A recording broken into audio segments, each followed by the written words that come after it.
Hi friends, आज के इस वीडियो में हम सेट रिकॉर्ड्स बनाना सीखेंगे। स्पेशली ये सेट रिकॉर्ड्स फिजिकल साइंस का है, तो हो सकता है कि इस रिकॉर्ड्स में आपको फिजिकल साइंस से रिलेटेड ज़्यादा टर्मिनोलॉजी का यूज हुआ होगा और उसके कंसेप्ट्स होंगे।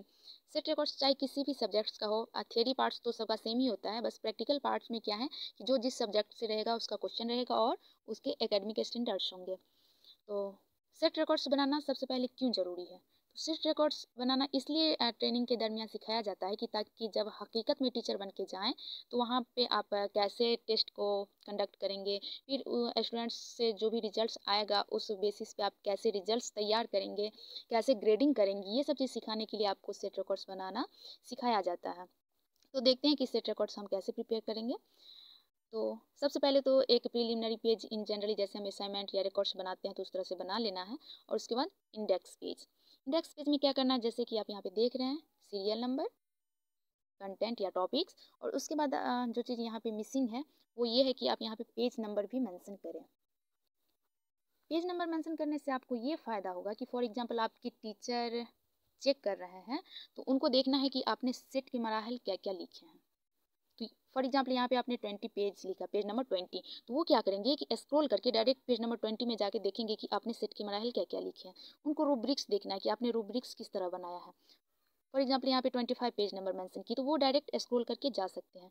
तो ये आसानी होती है, इसलिए आप पेज नंबर ज़रूर मेंशन करें, इसमें मिसिंग है। तो इंडेक्स पेज बना लेने के बाद आती है आपका इंडेक्स पेज। जनरली लास्ट में बनाया जाता है, क्योंकि जब आप रिकॉर्ड्स बना के तैयार कर लेंगे तब नंबरिंग करेंगे और उसके बाद यहाँ पे उसको मेंशन करना होता है। तो देखते हैं कि यहाँ पे आप स्टार्ट करेंगे इवैल्यूएशन क्या है और डिफरेंट एजुकेशनिस्ट के अकॉर्डिंग इवैल्यूएशन की क्या डिफिनेशन है वो करेंगे, लिखेंगे। उसके बाद टाइप्स ऑफ इवैल्यूएशन क्या है, ये सब चीज़ के लिए आपके टीचर्स आपको एक स्केलेटन देंगे और उसी स्केलेटन के अकॉर्डिंग आपको ये सब लिखना पड़ेगा कि उसमें क्या क्या लिखना है। जैसे फॉर्मेटिव असेसमेंट है तो फिर फॉर्मेटिव असेसमेंट में क्या क्या होते हैं, उसके क्या फ़वायद हैं, ये सब आपको मेंशन करना पड़ेगा। फिर समेटिव असेसमेंट क्या है, समेटिव असेसमेंट के क्या क्या फ़ायदे हैं। फॉर एग्जांपल यहाँ पे देखिए समेटिव असेसमेंट के क्या क्या फ़ायदे हैं। तो तलबा के फ़हम का अंदाज़ा लगाना, इनफरादियत को फ़रोग देना, कमज़ोर इलाकों की निशानदेही करना, ये सब आप मेंशन करेंगे। उसके बाद क्या है, प्रोग्नोस्टिक टेस्ट, डायग्नोस्टिक टेस्ट, जो भी है सब आप मेंशन करेंगे। उसके बाद है टेस्ट एडमिनिस्ट्रेशन।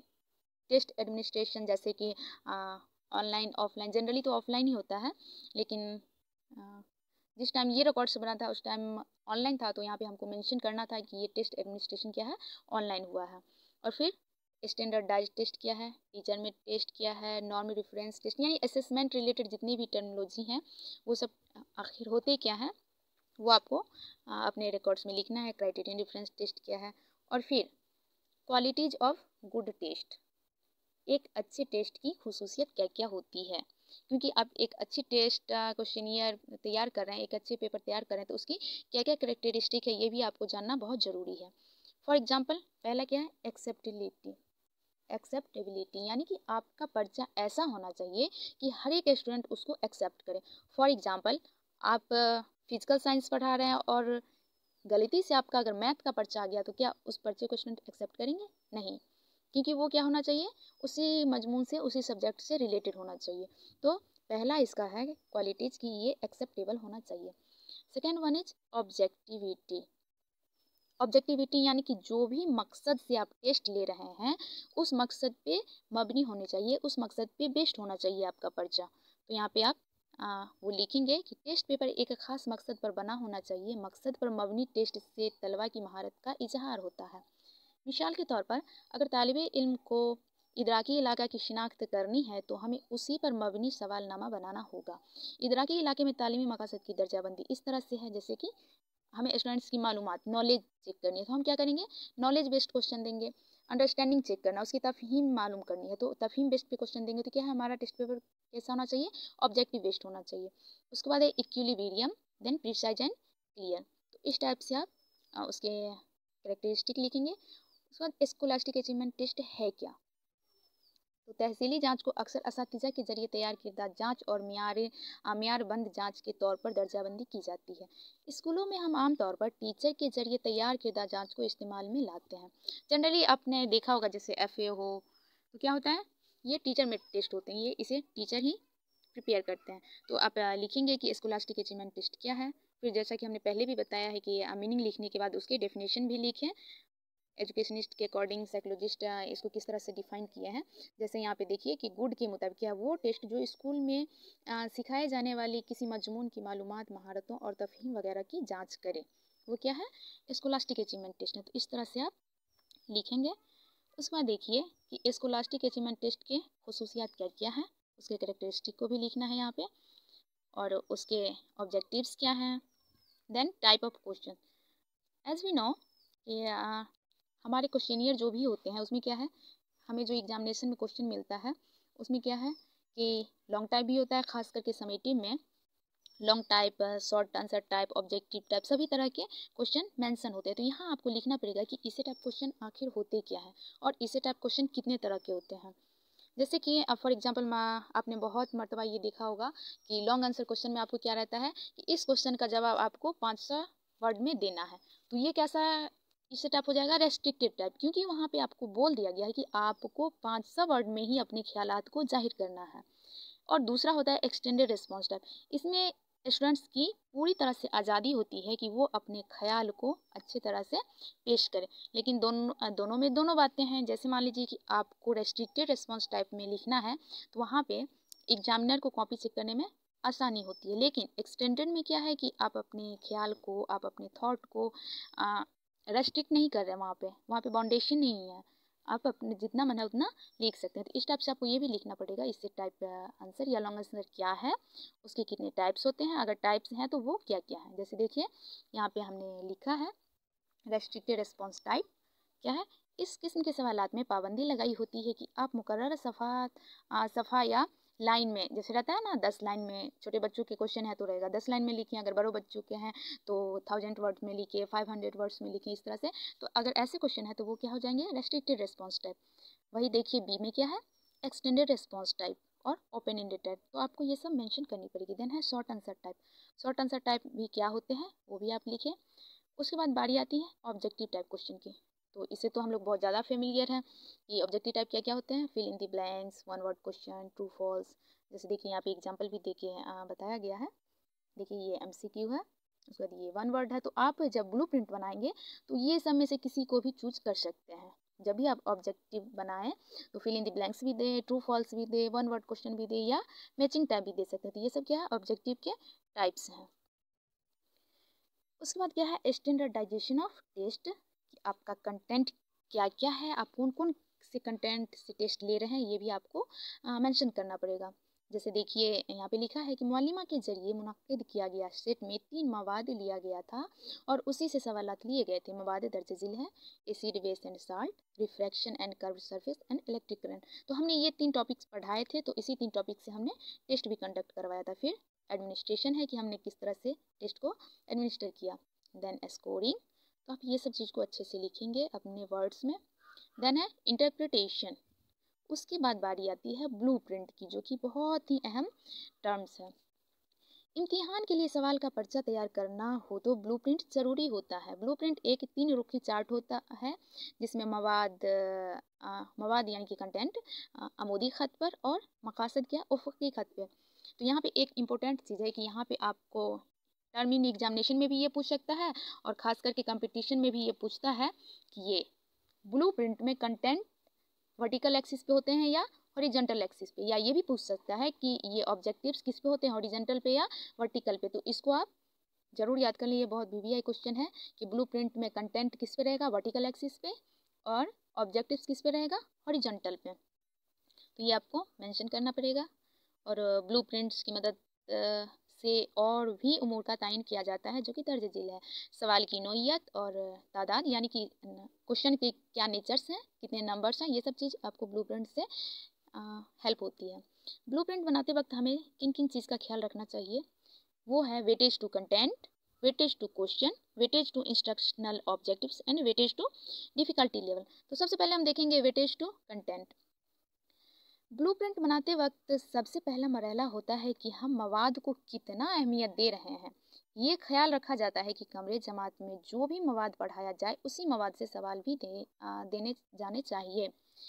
और इस बात का भी बखूबी ख्याल रखा जाता है कि कौन मवाद को हम कितना वक्त दे रहे हैं। जी, मोस्ट इम्पोर्टेंट थिंग्स यही है कि हमें वेटेज टू कंटेंट देते वक्त हमें ये ख्याल रखना चाहिए कि हमने जिस कंटेंट को पढ़ाया उसको हम कितना वक्त दिए, कितने टाइम में हम उसको कवर किए।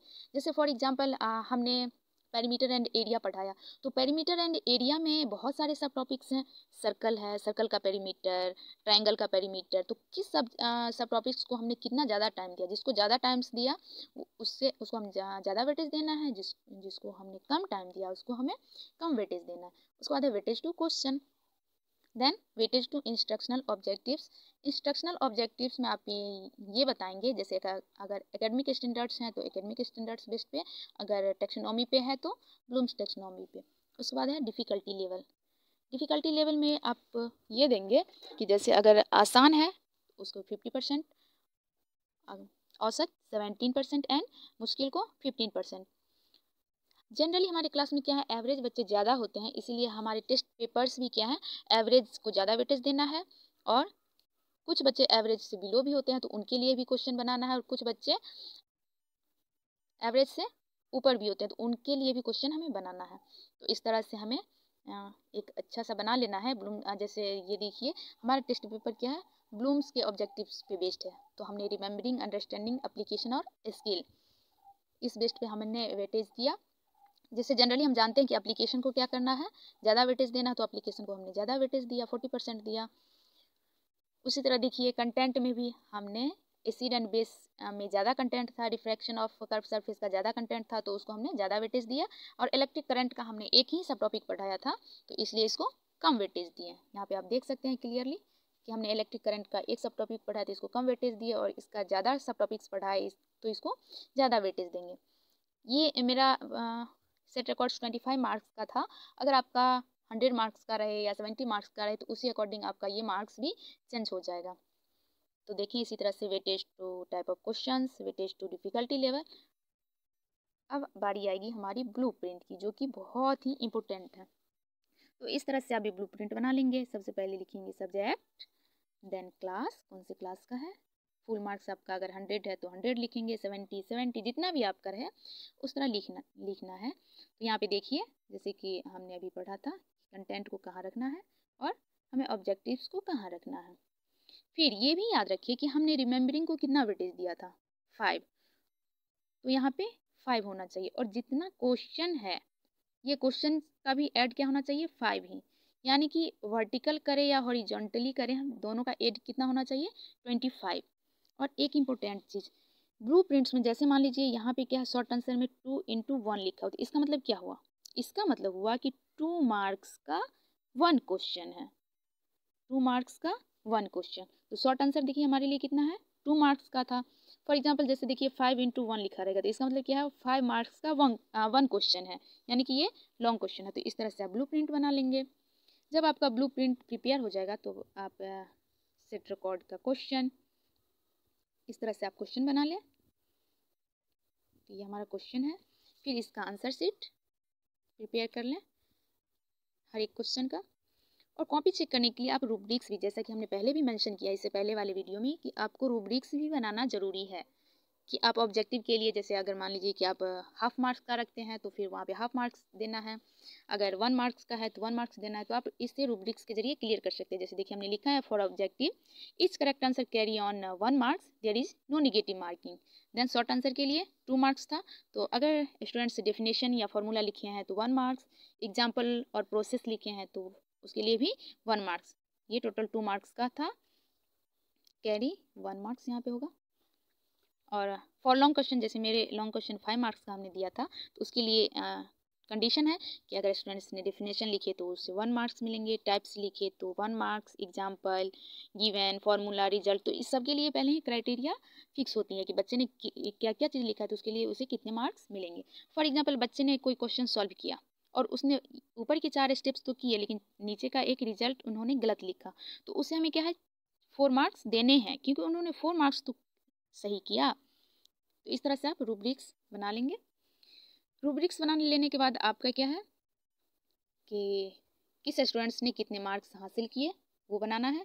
फिर आप रिजल्ट शीट इस तरह से तैयार कर लीजिए। फिर ग्रेडिंग सिस्टम भी, ग्रेडिंग सिस्टम के लिए आप पहले कंडीशन लिख दीजिए कि ग्रेड ए में कितना है, जैसे यहाँ पे लिखा है। फिर स्टूडेंट्स ग्रेड शीट बना लीजिए और उसके बाद स्टेटिस्टिक्स का काम यहाँ से स्टार्ट हो जाता है। फ्रीक्वेंसी डिस्ट्रीब्यूशन टेबल, उसके बाद मीन मीडियन मोड निकाल लीजिए। अगर मीन मीडियन मोड निकालना और वेरिएशन निकालना आपको नहीं मालूम है तो हमने चैनल पे इसकी वीडियोज ऑलरेडी बना रखे हैं, स्पेशली रो डाटा का, ग्रुप डाटा का, तो वहाँ से जाकर आप देख सकते हैं और इसे बना सकते हैं। तो वेरिएशन में आपको क्वार्टाइल डेविएशन मालूम करना है, स्टैंडर्ड डेविएशन मालूम करना है, देन मीन डेविएशन मालूम करना है। उसके बाद बारी आती है ग्राफिकल रिप्रेजेंटेशन की। तो आप अपने रिकॉर्ड्स को जितना बेहतर हो सकता है उतना बेहतर बनाने की कोशिश करें ताकि वो दिखने में अट्रैक्टिव हो, साफ़ सुथरा हो और प्रिसाइज एंड क्लियर भी होने चाहिए। तो ग्राफिकल रिप्रेजेंटेशन में आप इस तरह से पाई चार्ट्स बना सकते हैं। पाई चार्ट्स कैसे बनाते हैं हम? सबसे पहले एंगल ऑफ सेक्टर मालूम करते हैं। जैसे यहाँ पे देखिए कि इंडिविजुअल मार्क्स लिखेंगे, देन टोटल मार्क्स कितना है मल्टीप्लाइड बाय 360 डिग्री। तो इस तरह से हम पाई चार्ट बना लेंगे। उसके बाद bar graph, then frequency polygon, और इस तरह से आप ग्राफ पेपर पे पाई चार्ट और फ्रीक्वेंसी पॉलीगॉन बना लीजिए। उसके बाद बारी आती है समरी की। आप समरी लिखें कि आपने सेट रिकॉर्ड में क्या क्या लिखा, ये क्यों ज़रूरी है, ये टीचर्स के लिए कैसे हेल्पफुल है, स्टूडेंट्स के लिए कैसे हेल्पफुल है। तो इस तरह से आप समरी लिखें। तो इस तरह से आपका सेट रिकॉर्ड बन के तैयार हो जाता है। तो गाइज मुझे उम्मीद है कि आपको ये सेट रिकॉर्ड्स अच्छा लगा होगा। हमने जो भी समझाए वो शायद समझ में आ गई होगी। तो guys thank you so much. Comment section में ज़रूर बताएं कि आपको ये वीडियो कैसा लगा। अगर अच्छा लगा तो लाइक शेयर एंड सब्सक्राइब ज़रूर करें। Thank you so much.